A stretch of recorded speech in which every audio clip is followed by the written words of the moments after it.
শুধু দাঁড়িয়ে দাঁড়িয়ে জলের দিকে তাকিয়ে নদী পার হওয়া যায় না। এগিয়ে যাও, জীবনে উন্নতি হোক। কবিগুরু রবীন্দ্রনাথ ঠাকুরের এই উক্তি দিয়ে আজকের ভিডিওটা শুরু করছি। হ্যালো এভরিওয়ান, আসসালামু আলাইকুম, welcome back to my channel. কেমন আছেন সবাই? আশা করি সবাই অনেক ভালো আছেন, সুস্থ আছেন। আজকের ভিডিওটি যে যেখান থেকে দেখতেছেন সবার প্রতি রইল অনেক অনেক দোয়া আর ভালোবাসা। সকালের নাস্তা দিয়ে আজকের ভিডিওটা শুরু করছি। আর আগেই বলে নিচ্ছি, এই ভিডিওটা আমার 8 তারিখের শ্যুট করা ছিল, আর 9 তারিখে তো আমি বরিশালে চলে গিয়েছিলাম। তো ভিডিওটা একটু আগে পরে হয়ে গিয়েছে, সেজন্য ভিডিও শুরুতেই আমি ক্ষমা চেয়ে নিচ্ছি। 8 তারিখে 25শে বৈশাখ ছিল, মানে আমাদের কবিগুরু রবীন্দ্রনাথ ঠাকুরের জন্মজয়ন্তী ছিল।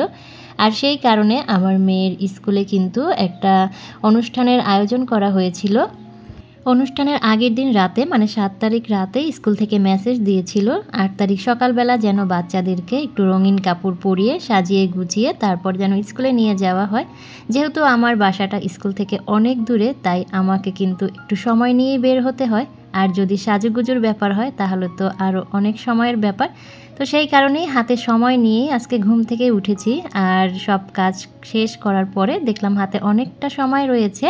তো সেই কারণে নিজেই আজকে সবার আগে নাস্তাটা করে নিয়েছি। মানে নাস্তা করে নাস্তার কাজটা কিন্তু আমি এগিয়ে রেখেছি, কারণ মেয়ে উঠলে মেয়েকে নাস্তা করাবো নাকি আবার সাজাবো, তারপর মেয়ের বাবার জন্য তো নাস্তা রেডি করা, তার লাঞ্চ রেডি করা। তো এই কারণে সবার আগে আমি একা একাই আজকে নাস্তাটা করে নিয়েছি। তো আজকে নাস্তায় ছিল নুডলস আর সেই সাথে ছিল 1 কাপ দুধ চা। তো নাস্তা করার পরে আমি আবার প্লেট বাটিগুলো ধুয়ে নিচ্ছি। যেই কাজটা আর কি করে নেব সংসারের, সেই কাজটাই কিন্তু আমার এগিয়ে থাকবে। আর মেয়ের বাবা কিন্তু এখনও ঘুমাচ্ছে, তো অলরেডি তাদেরকে ওঠানোর সময় হয়ে গিয়েছে। আমি এই কাজটা করে তাদেরকে ঘুম থেকে ওঠাবো। এরপরে মেয়েকে রেডি করিয়ে মেয়েকে একটু সাজিয়ে গুজিয়ে স্কুলে নিয়ে যাব। আর আমরা কিন্তু অলরেডি চলে এসেছি স্কুলে। আলিফার পাপা আমাদেরকে স্কুলে নামিয়ে দিয়ে ও চলে গিয়েছে। আর দেখতেই পাচ্ছেন এই যে এখানে খুব সুন্দরভাবে সবাই কিন্তু সাজুগুজু করে এসেছে। স্কুলের মিসরাও কিন্তু রঙিন কাপড়ে সেজে এসেছে, মাথায় কেউ ফুল দিয়েছে। একদমই বাঙালিয়ানা সাজ আজকে।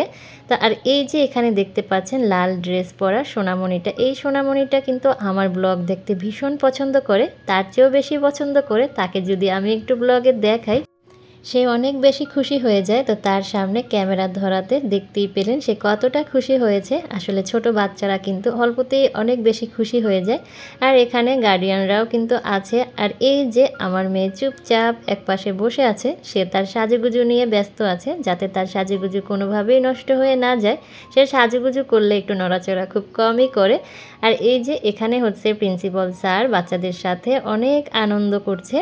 আর এখন মঞ্চে উঠে গেল ভাইস প্রিন্সিপাল আর সেই সাথে মিসরা উঠে গেল। ভাইস প্রিন্সিপাল নিজেই এখন নিজের কণ্ঠে গান পরিবেশন করবে। আর ভাইস প্রিন্সিপাল উনি কিন্তু নিজেই বাচ্চাদেরকে গান শেখায়।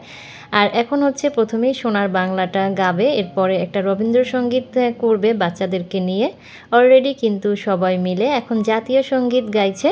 আর এইদিকে মিসরা আবার বাচ্চাদেরকে গালে আলপনা করে দিচ্ছে। এই যে এখানে দেখতে পাচ্ছেন, এ কিন্তু আমার মেয়ের ফ্রেন্ড, ওর গালে কিন্তু রবীন্দ্র জয়ন্তী এঁকে দিয়েছে মিসরা। আর বাচ্চারা এখানে লাইন ধরে দাঁড়িয়ে আছে, গালে আলপনা করবে। আমার মেয়েও এখানে আছে, সে আবার এই ধরনের আলপনাগুলো খুব বেশি পছন্দ করে গালে আঁকতে।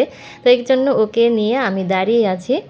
আর এই যে এখানে আমার মেয়ে এখন সিরিয়ালে চলে এসেছে, তার ড্রয়িং মিস তাকে গালে এখন আলপনা করে দিচ্ছে। আর মিসের সাথে কিন্তু তার ড্রেসের কালারে কালারে অলরেডি মিলেও গিয়েছে, একদম ম্যাচিং হয়েছে মিসের সাথে। ওইদিকে মঞ্চে যে বাচ্চারা রবীন্দ্রনাথ ঠাকুরের ছবি এঁকে নিয়ে এসেছে, ওখানে সে সবাই সবার ছবিগুলো দেখাচ্ছে। ওখানেও একটা প্রতিযোগিতা হচ্ছে। তো আর এইদিকে আবার আমার মেয়েকে যে গালে এঁকে দিচ্ছে মিস, ভাইস প্রিন্সিপাল কিন্তু আবার তার পাশে দাঁড়িয়ে ছবিও তুলছে। আসলে এখানে কোনো ভেদাভেদ নাই, সবাই অনেক সুন্দরভাবে মজা করে, বাচ্চারা, মিসরা, গার্ডিয়ানরা। খুব সুন্দর একটা পরিবেশ ছিল। আর খুব সুন্দরভাবে রবীন্দ্র জয়ন্তীটা উদযাপন করেছে স্কুলে। আর এখানে এখন কবিতা আবৃত্তি করছে। তো এরপরে নাচবেও বাচ্চারা। তো নাচগুলো আমি আর ভিডিও করতে পারি নাই, তখন মোবাইলটা আমার হাতে ছিল না। এরপরে সর্বশেষ যে আয়োজনটা ছিল সেটা হচ্ছে বাচ্চাদেরকে মুড়ি মুড়কি খাওয়ানো হবে, সেই ব্যবস্থাও করেছিল স্কুলের পক্ষ থেকে। তো এখানে হচ্ছে মিসরা সেগুলো হচ্ছে সাজিয়ে নিয়েছে খুব সুন্দরভাবে। আর এখন বাচ্চারা সিরিয়াল ভাই এসে নিজের হাত দিয়েই হচ্ছে নিজের পছন্দ মতো মুড়ি মুড়কিগুলো নিয়ে নিয়ে খাবে। আমার মেয়েও কিন্তু ওখানে আছে, আর এর দিকে কিন্তু মিসরাও অনেক হেল্প করছে বাচ্চাদেরকে। মিসরা সব সময় লক্ষ্য করে বাচ্চাদের যাতে কোনো অসুবিধা না হয়, সেই দিকে কিন্তু তারা সর্বস্ব খেয়াল রাখে। এরপরে অনুষ্ঠান শেষ করে আমরা কিন্তু বাসায় চলে এসেছি। আর আসার পথে এই যে এক ব্যাগ আমি গাছ কিনে নিয়ে এসেছি। বাংলাদেশ ন্যাশনাল নার্সারির পক্ষ থেকে ওরা হচ্ছে বিভিন্ন জায়গায় একটা ইভেন্ট করে, 30 টাকার গাছের মেলা করে। তো এই মেলাটা ছিল শনি আকরাতে 3 দিন ব্যাপী। 3 দিনে একদিনও আমার যাওয়া হয়নি, একদম শেষের দিন ঠিক শেষ মুহূর্তে আমি মেলায় ঢুকেছিলাম। তো সেখানে গিয়ে আর কি গাছ পাবো, একদমই সবাই নিয়ে যাওয়ার পরে যে ফেলনা গাছগুলো ছিল সেখান থেকেই বাছাই করে কিছু গাছ নিয়ে এসেছি। যেহেতু গিয়েছি তো গাছ না নিয়ে আসলে তো ভালো লাগবে না। এই যে এখানে একটা কাটা মুকুট গাছ নিয়ে এসেছি, এটা নাকি ফুলটা সাদা, তো এখানে কোনো কলি বা ফুল ছিল না ওই লোকটা বলাতে, ওই লোকের কথা মতো বিশ্বাস করেই আমি গাছটা এনেছি। আর কাটা মুকুটের লাল ফুলও ছিল, তো লাল ফুল যেহেতু আমার আছে সেজন্য আর ওটা আমি আনি নাই। আর এখানে নিয়ে এসেছি একটা লেন্টিনা গাছ, এই ফুলটার নাম হচ্ছে লেন্টেনা। এই ফুলটা অনেক সুন্দর, তবে এর পাতার গন্ধটা খুবই বাজে, তো সেই কারণে অনেকে এই গাছটা পছন্দ করে না। আর নিয়ে এসেছি একটা চায়না বট, এটা হচ্ছে বনসাই করার জন্য নিয়ে এসেছি। তো জানি না এটাকে বনসাই করতে পারবো কি না, এটা হচ্ছে একটা ইনডোর প্লান্ট, তো বনসাই না করতে পারলেও এটা বড় হলেও সমস্যা নেই, যেহেতু এর পাতাগুলো কিন্তু অনেক বেশি সুন্দর। আর একদম ছোট সাইজেরও হচ্ছে চায়না বট ছিল, তো আমি ছোটোটাই নিয়ে আসবো এমন সময় এই বড় চায়না বটটা আমার চোখে পড়লো। যেহেতু টাকা দিয়ে কিনবো তো ছোটোটা কেন কিনবো এই ভেবে চিন্তা করে আমি কিন্তু বড় গাছটাই নিয়ে এসেছি। হয়তোবা আগে এর চেয়েও আরও সুন্দর সুন্দর গাছ ছিল, তো সেগুলো আমার ভাগ্যে ছিল না, সেই কারণে আমি আর নিতে পারি নাই।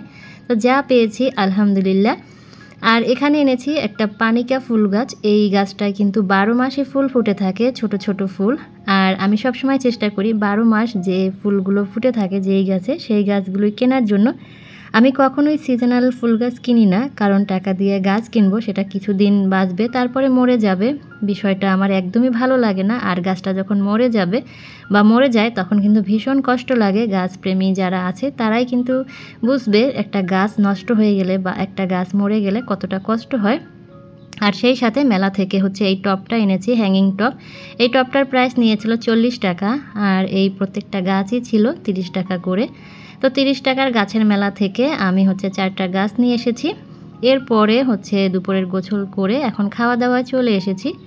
গতকাল রাতে আলিপার পাপা হচ্ছে কাচ্চি বিরিয়ানি নিয়ে এসেছিল 2 প্যাকেট, সেখান থেকে 1 প্যাকেট আমি আর আমার মেয়ে খেয়েছিলাম, আর 1 প্যাকেট ছিল সেটাই দুপুরের জন্য গরম করে নিয়েছি। তো প্রথমে হচ্ছে মেয়ের খাবারটা রেডি করে দিচ্ছি, সাথে একটু শসা আর লেবু দিয়ে দিলাম।